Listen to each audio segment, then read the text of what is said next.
오늘 주실 말씀 보겠습니다. 룻기 1장 6절부터 14절 말씀입니다. 룻기 1장 6절부터 14절 말씀을 한 절씩 교독하겠습니다. 그 여인이 모압 지방에서 여호와께서 자기 백성을 돌보시사 그들에게 양식을 주셨다 함을 듣고 이에 두 며느리와 함께 일어나 모압 지방에서 돌아오려 하여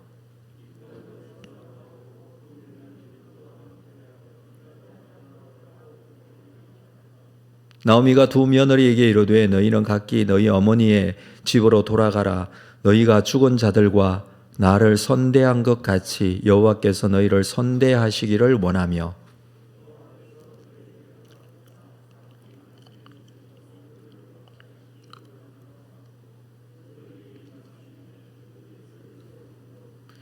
나오미에게 이르되 아니니이다. 우리는 어머니와 함께 어머니의 백성에게로 돌아가겠나이다 하는지라.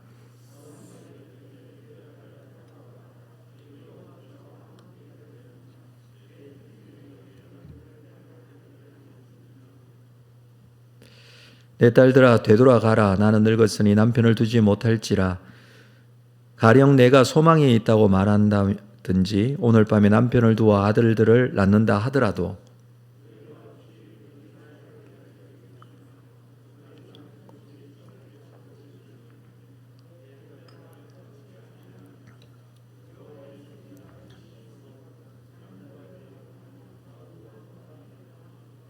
함께 읽습니다. 그들이 소리를 높여 다시 울더니 오르바는 그의 시어머니에게 입 맞추되 룻은 그를 붙쫓더라.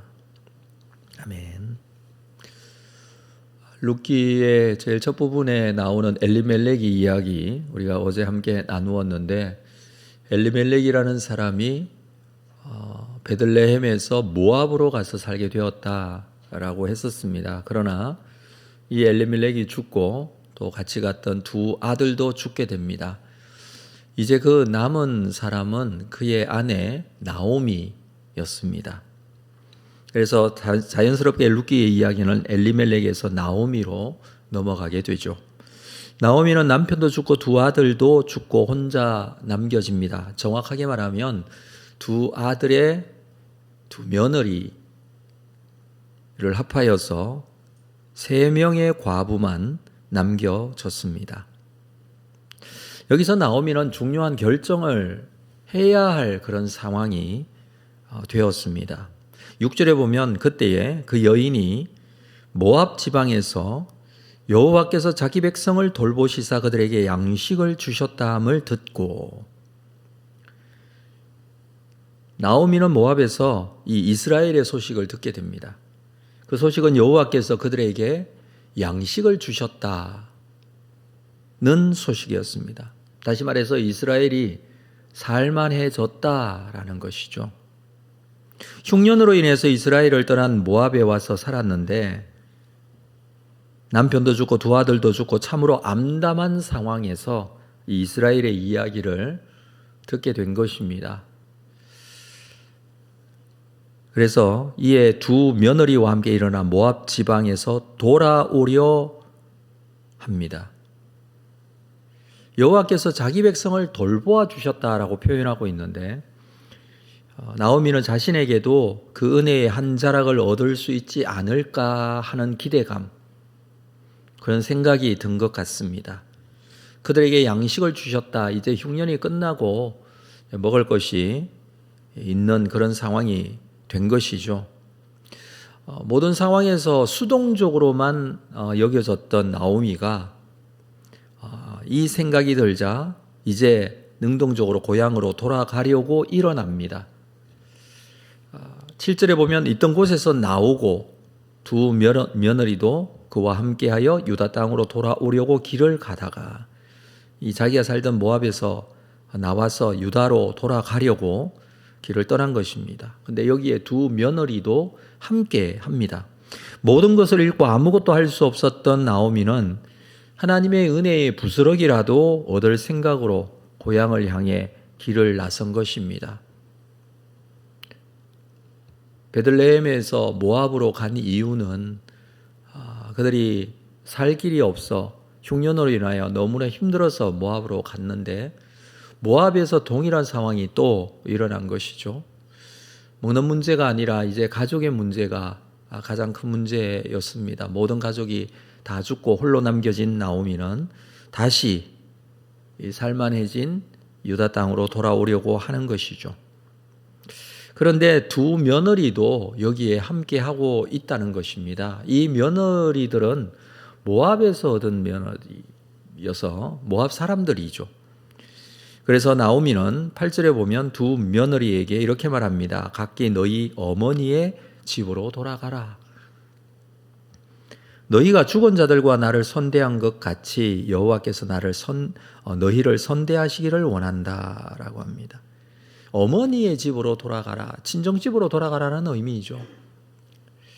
너희 어머니의 집으로 돌아가라. 어머니의 집이라는 이 표현 자체를 사실 잘 사용하지 않는 표현입니다. 그때 당시에서는 어머니의 집이 아니라 아버지의 집이죠. 아버지의 집이라는 표현이 당연한 표현입니다. 그러나 본문에서 어머니의 집으로 돌아가라라는 것은 이 며느리들의 재혼을 염두에 두고 한 표현입니다. 돌아가서 다시 재혼하도록 해라라는 그런 의미이죠. 새롭게 결혼하고 새롭게 가정을 이루어라라는 것입니다. 그래서 여성의 성을 강조하고 있는 어머니의 집에 대한 표현을 하고 있는 것입니다. 나오미는 두 며느리가 자신과 그들 남편에게 은혜를 베풀었다, 선대했다라고 그렇게 표현하죠. 이 며느리들이 그동안 자기와 함께 살아준 것, 자기 아들들이 다 죽고 난 이후에도 같이 살아준 것, 그리고 이렇게 고향으로 돌아가려고 하는데 그 길을 따라 나선 것, 이 모든 것이 선대했다라는 표현으로 오히려 그들에게 감사하고 있습니다. 그래서 하나님께서 너희를 선대하시기를 원한다라고 합니다.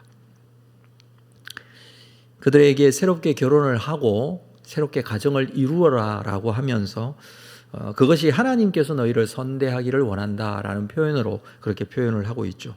당시 문화에서는 젊은 과부에게 가장 잘 살 수 있는 방법은 재혼입니다. 요즘과 시대가 달라서 그때는 여성이 혼자 무언가를 하고 살 수 있는 시대가 아니었습니다. 그래서 여성이 가부장적인 그 분위기뿐만 아니고 여성이 사회에서 무엇인가를 어떤 일을 하면서 살 수 있는 그런 시대가 아니었기 때문에, 그래서 혼자 사는 것은 거의 불가능한 시대였습니다. 그래서 돌아가 새롭게 결혼하고 살라라고 그렇게 말을 해주면서 이것이 하나님께서 너희를 선대하시기를 원한다. 선대라는 표현이 반복되고 있습니다.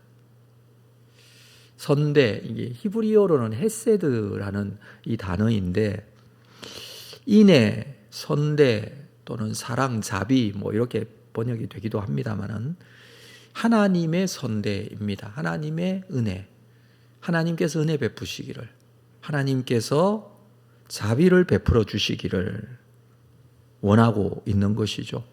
사실 룻기 전반에 걸쳐서 흐르는 가장 중요한 단어라고 한다면 바로 이 헤세드라는 선대라는 단어입니다. 앞으로 우리는 이 단어를 좀 자주 보게 될 것이고 또 이것에 근거한 이 룻기의 해석을 우리가 해나가야 할 것입니다. 하나님께서 선대하시기를 원한다, 이렇게 표현을 하고 있는데, 그런데 우리가 여기서 조금 좀 생각해야 될 것은 이방 여인인 이 며느리들에게 하나님의 선대인 헤세드가 함께 하고 있는 것이 조금은 어색해 보입니다. 왜냐하면 하나님의 선대, 하나님의 은혜는 이스라엘 백성들에게 임하는 것이기 때문에 그렇습니다. 특별히 이방 여인이라는 것은 굉장히 그때 당시에 부정적인 의미로 쓰여졌던 단어이기 때문에 통상적으로 이스라엘의 통상적인 개념은 이방 여인이라고 한다면 이방신을 섬기도록 유혹하는 부정적인 여인으로 많이 쓰여졌습니다. 그런데 룻기서를 기록하면서 이 이방 여인에게 하나님의 선대가 있기를 원한다, 라고 표현을 하고 있죠. 이 나오미의 입장에서는 이방 여인인 이 며느리들이 먼저 이 선대 헷세들을 베풀었다라는 것입니다. 먼저 나에게 이렇게 베풀어 주었기 때문에 나오미가 그 헷세들을 바탕으로 여호와의 헷세들을 그들에게 구하고 있습니다. 돌아가라는 것이죠. 자, 9절을 볼까요? 여호와께서 너희에게 허락하사 각기 남편의 집에서 위로를 받게 하시기를 원하노라 하고 그들에게 입맞추고 그들이 소리를 높여 울고. 보통 못된 시어머니들은 아들이 죽으면 그 아들 죽은 것이 며느리 탓이다라고 그렇게 하는 경우들이 있습니다. 그러나 나오미는 그렇게 하지 않고 하나님의 선대하심을 기원하고 그들이 오히려 나에게 선대해 주었다 이렇게 표현을 하고 있습니다. 자, 이렇게 계속해서 며느리 이 자부들에게 돌아가라고 하지만 이들은 돌아가지 않고 10절에 나오미에게 아니니이다 우리는 어머니와 함께 어머니 백성에게로 돌아가겠나이다. 어머니와 함께 어머니 백성에게 돌아가겠다라는 것은 고향으로 돌아가는 것인데 그것은 나오미에게는 적절한 표현이지만 이 며느리들은 돌아가는 게 아니죠. 사실은 지금 모압 출신의 여인이기 때문에 이렇게 표현하는 것이 적절해 보이지는 않습니다. 그러나 이들은 나오미와 같은 깊은 유대 관계를 지금 형성하고 있습니다. 나오미의 고향을 자신의 고향처럼 생각하고 돌아가겠다 이런 표현을 쓰고 있는 것이죠. 이름에도 불구하고 나오미는 다시 그들을 설득하고 남겨 어머니의 집으로 돌아갈 것을 요구합니다. 11절 나오미가 이르되 내 딸들아 돌아가라 라고 합니다. 12절에서도 내 딸들아 되돌아가라 라고 합니다. 계속해서 돌아가라고 합니다. 자신이 해줄 수 있는 것이 아무것도 없다고 하면서 돌아가라고 설득합니다. 나오미의 말에서 구약시대의 시형제 결혼 풍습을 말해주고 있습니다. 남편이 죽으면 남편의 동생이 남편의 가문을 이어갈 수 있도록 하는 것.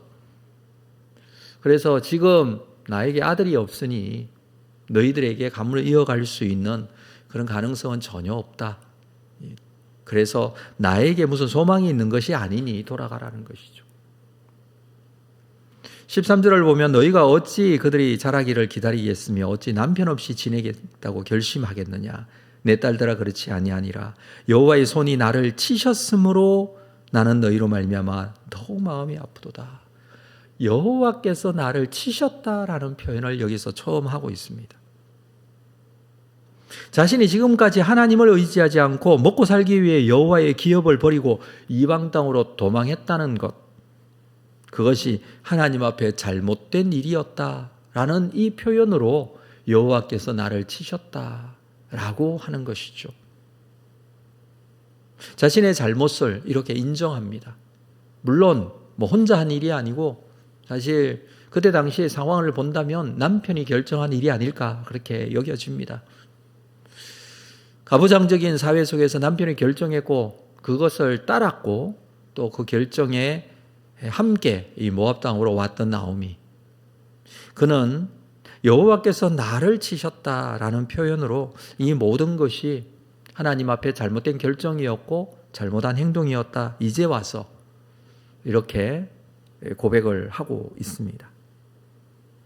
자, 이 고백을 보면서 우리가 느껴지는 것은 이러한 인정, 하나님께서 이 모든 일들을 하셨고 나에게 하나님의 뜻대로 살기를 원하시는 그 의미가 여기도 담겨 있습니다. 하나님께서 나를 치셨다라는 것은 하나님께서 나의 하나님이 되신다라는 의미이거든요. 그 하나님께서 나를 치셨지만 내가 이제 돌아가려고 한다. 그런 의미가 여기에 있습니다. 이 모든 잘못에 대한 인정, 이 인정이 있고 난 이후에는 회복되어야 할 일들이 남아있는 것입니다. 지금까지 이 나오미의 삶은, 이 가정의 삶은 완전히 바닥을 치는 삶이었습니다.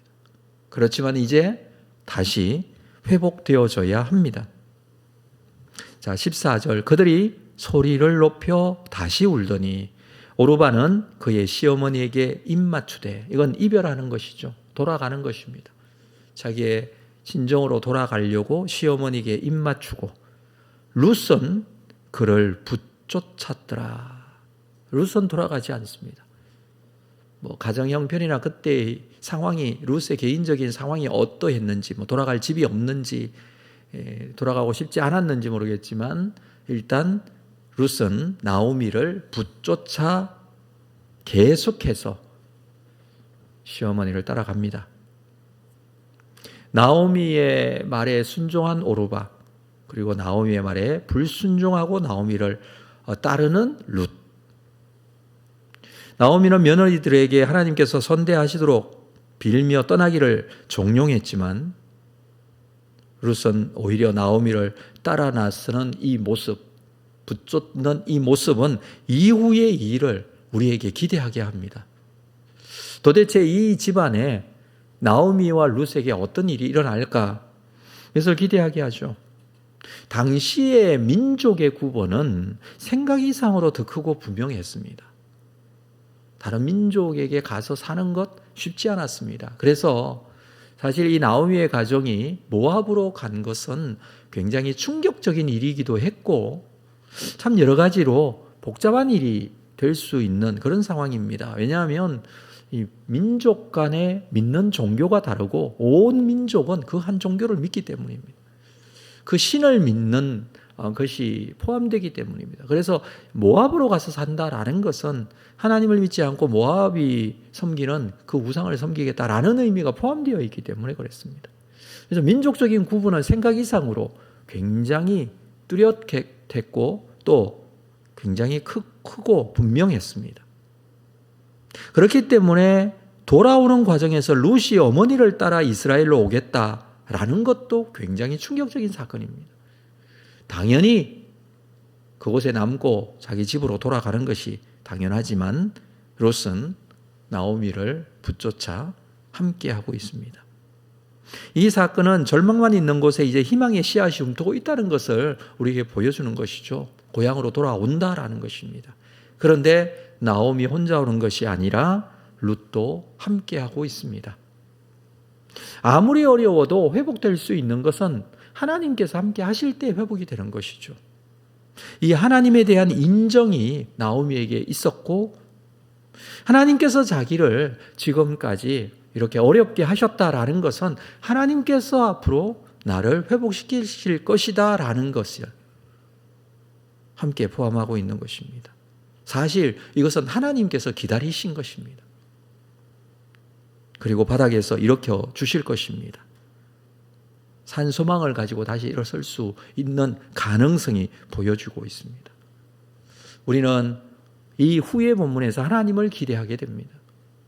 물론 룻기에서 하나님이 등장하는 모습은 거의 없습니다. 한두 번 정도 하나님의 이름이 언급되고 있지만 그 이후에는 잘 언급되지는 않습니다만은 그러나 하나님께서는 언제나 배후에서 우리와 함께 하시고 우리를 인도해 가시는 그런 분이라는 사실을 우리는 말씀 속에서 다시 한번 확인하게 됩니다. 아무리 어렵고 힘든 일이 있더라도 바닥까지 떨어지더라도 하나님께서 일으키시면 하나님께서 세우시면 하나님의 살아계심과 함께 하심을 믿는다면 다시 산소망을 가지고 우리의 삶이 붙들린 하나님 앞에 인도함을 받는 삶이 될 것입니다. 이 산소망을 가지고 우리의 삶 속에 언제나 앞서서 행하시는 하나님을 따를 수 있는 믿음의 사람들 다 될 수 있기를 주님의 이름으로 축복합니다. 기도하겠습니다. 거룩하신 아버지 하나님, 오늘도 다시 한번 주님의 말씀을 붙들고 나아갑니다. 하나님께서 나를 치셨으므로 앞으로 하나님께서 나를 인도해 주실 줄로 믿는 믿음, 우리에게도 다시 한번 산소망 되신 하나님을 바라보고 믿음으로 하나님을 인정하고 하나님 앞에 순종하고 주님의 뜻에 따르기를 소망하며 주님 앞에 나아가기를 원합니다. 오늘도 오셔서 우리의 심령 가운데 친히 역사하시고 말씀하시고 인도하여 주옵소서. 예수님의 이름으로 기도합니다. 아멘.